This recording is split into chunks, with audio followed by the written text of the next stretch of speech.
All right, guys, it is Wednesday. I'm here. Bicep, shoulder, everything is nice and sore. I'm tired, had a long day already.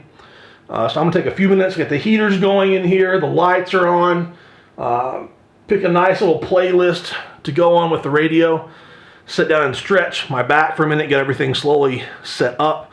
I know that I need to back off majorly and have kind of a, not a deload, but not a crazy, insane training session. Looking at either the SS yoke bar, standard dynamic effort box squats, and then either doing my sumo box deadlifts, Dimmel deadlifts, or glute ham raises, one of the two. So then I can do my reverse hypers tonight and knock those out. So that's roughly the plan. I'm going to take another 10-15 minutes, go back in the corner, get some really hot cream on my shoulder, my bicep, use the therapy gun, get my Cerberus socks on, and just slowly get moving. Let's have a serious training session, guys.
Wonderful idea. Oh.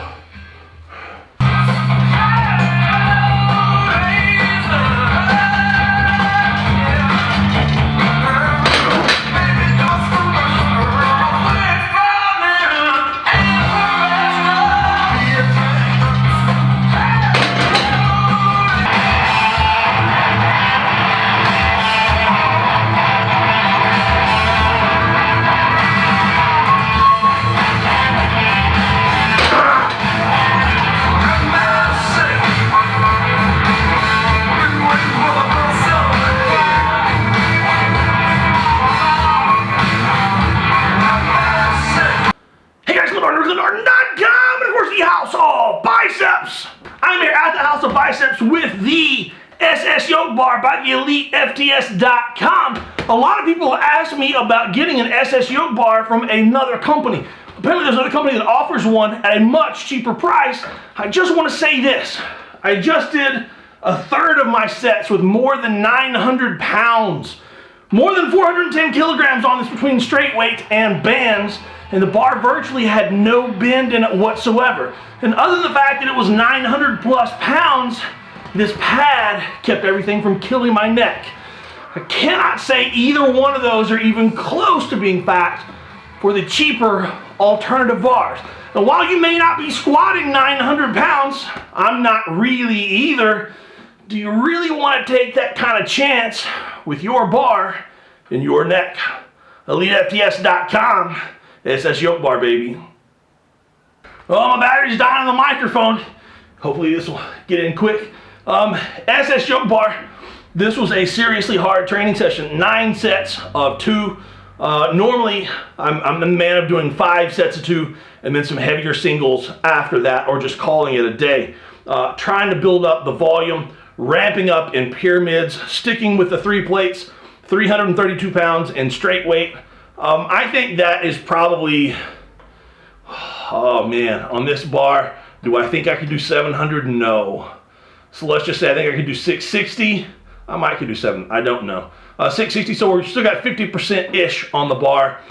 We put the Mondo bands on first, 250 pounds, 3 sets of 2 at that. Throw the heavy bands, adds another 200 pounds on there. Another 3 sets of 2 of that. And then added the average bands on there.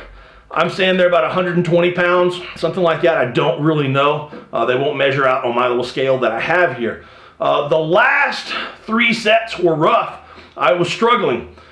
I think my 8th set, I felt my right hamstring firing hard to the point to where it made me question whether I should do one more set or not. Now, the thing that stands out about all this is I did this to a 15-inch box. People are always razzing me about my Denver box squats. I normally squat to a 17-inch box, which puts me a little bit above parallel. If I'm traveling somewhere, I normally ask for a 16 to 17-inch box, somewhere around there, puts me a little above parallel, saves my joints in the long run. It does save all of my joints. Today, I took the 2-inch pad off and did everything to a 15-inch box. So I did a harder workout than what I did 2 weeks ago here. I did everything to a 15-inch box instead of a 17-inch box. So I think a lot of people criticize me saying that because I squat to a high box, I can't squat and I can't do near as well to a lower box. Actually, I can. In fact, if you remove the box completely, I can still actually squat, believe it or not. So anyway, I'm going to warm up with some dumbbell deadlifts, see how my arm feels, maybe some glute ham raises in the back, and then I'm going to get out of here completely, focus on the rest, recovery, having fun with the family, and then kill myself on the reverse hypers tonight. So let's hope the battery lasts.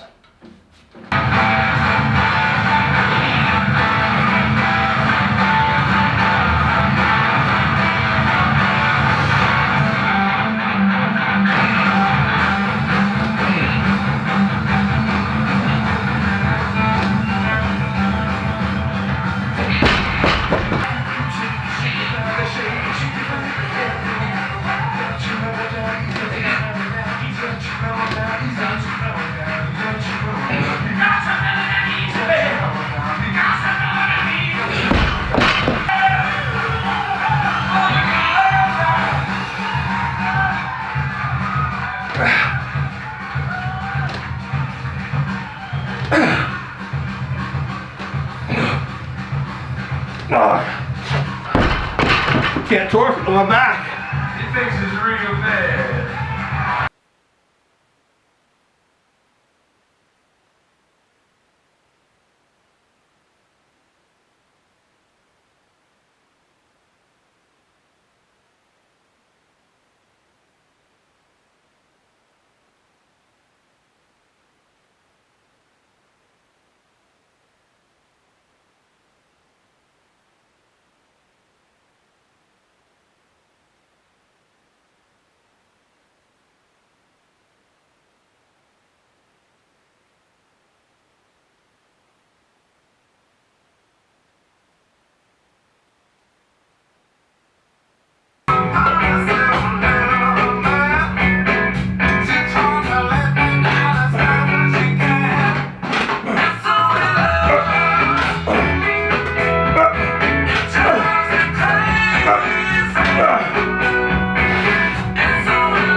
Where's the fan?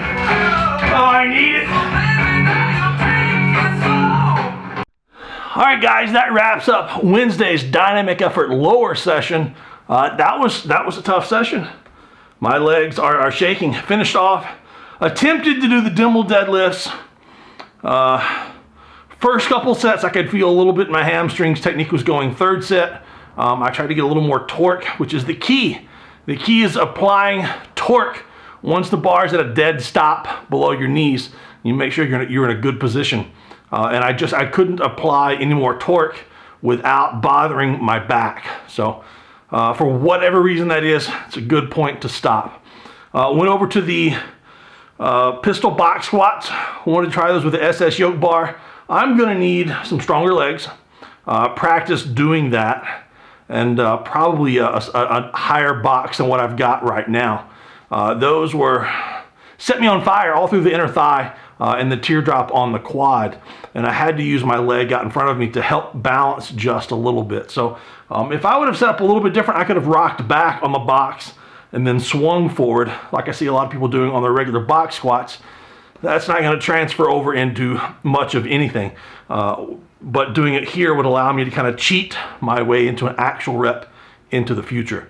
So those are definitely, that's an exercise I need to keep in there. That's definitely a weakness that I need to work on. I did go in the back, do some hamstrings, some abs, and some machine bench, one arm machine bench with every grip that I have. Get a little pump in the pecs and the shoulder that hurts, a little pump in the triceps. Remember, I did not do log on Sunday, and I've got to keep the ball rolling. So tonight will be another reverse hyper session, maybe some floor presses, something like that at home to get a little pump in everything that is sore and that needs to be continually brought up. Box squats, man, that was a rough session. Rough session. If, you know, and I mentioned this the other day, that whole hashtag conjugate thing on Instagram absolutely drives me insane. It's like they've never seen a box squat in their life. If you are doing box squats, do them on dynamic effort day.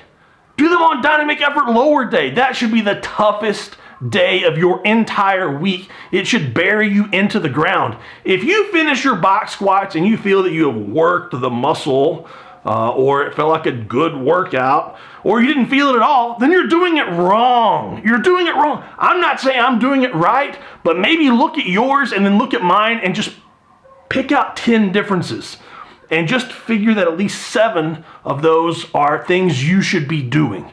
It should be hard. It should be intense. There should be very, very little rest, very, very dense training, lots of sets in a very short period of time, very little rest, extreme intensity, and you should be trying to explode as hard as you possibly can with every rep. No rocking, no collapsing. Man, don't let your knees out. There's a million things. And quit doing this crap with your head facing the floor. And don't have your back flat. At least if you're going to say neutral, at least be neutral. At least be neutral if you're going to say neutral. Anyway, man, I could rant like crazy. It's about time for another rant video. I'm going to get out of here and go home and eat and hang out, lay in the floor for a while and play with everybody at my house that loves me. And then when I get them to bed, I'm going to work tonight and then get outside and get on the reverse hypers and do some actual building work. Solid session today. I can't complain at all. I got in here and got things done. Didn't feel like being here, but I did. I got it done. I'm going to keep going here. This was a thing. I've got several clients that are struggling, and I think a lot of people struggle this time of year. The month of February. It's the coldest month of the year for us. It's cold enough that grass can grow. It's cold enough that we can have mosquitoes. It's the only time of the year we get rain, really. So, for a lot of people, you just want to stay inside, and you don't have that, mental fire to get out there and train. A lot of people deal with wintertime depression, and it carries over into your training. The thing is, there are a lot of things you can do in your training to help switch that off. You see me doing stuff like that in the gym all the time. I don't even know if you notice it, but I come in the gym and I feel terrible. I've had clients and YouTube followers mention they can tell how my training session is going to go by my intro to training on the video. Is it going to be a good training session or not? You can tell that by my attitude and how I feel. And do I act like this at the beginning of the training session? The answer is no, I don't. But I have a lot of series of things that I do in training that gets me going in the right direction, that gets my body fired up, ready to produce. That's one of the things that I try to do with my clients. Right now, if it's the month of February and you're one of my clients, we're probably doing something like this just to get your body primed, just to get you excited. This will be the only time of the year where we will really focus on a lot of the programming that we're doing. The short rest periods, a little bit less percents, more reps, building pyramids. And you know what? We're producing PRs. What can we say? Getting bigger, getting stronger, getting leaner, and producing personal records for everybody. So If you're having bad training sessions, if you're having issues getting fired up, getting moving, especially this time of the year, find a program that does it for you. How many weeks do you see me do the same thing in the gym? None. We're always rotating bands and chains and box heights, reps. The intensity's always high. The enthusiasm is always high. I'm always making some kind of progress. There's a reason for all that. And it's not just, throw something out there and grab something and West Side and conjugate or whatever. There are methods to the madness. So figure out 10 different things that absolutely work for you. Not just 10 different workout days that work for you, but 10 different programs that all work for you and why they work and how you can rotate those in and out on 4 and 8 week blocks to make your entire yearly programming. If you're one of my clients, that's what I'm doing for you. That's what I'm doing for you guys right now. Anyway, I am going to quit talking. I've had way too much fun, and I've got the light stuck on my phone somehow. This thing just reads my face, and just the light comes on. I don't know why. Anyway, I'm getting out of here. Hopefully, see you on Friday. Have a good one, guys.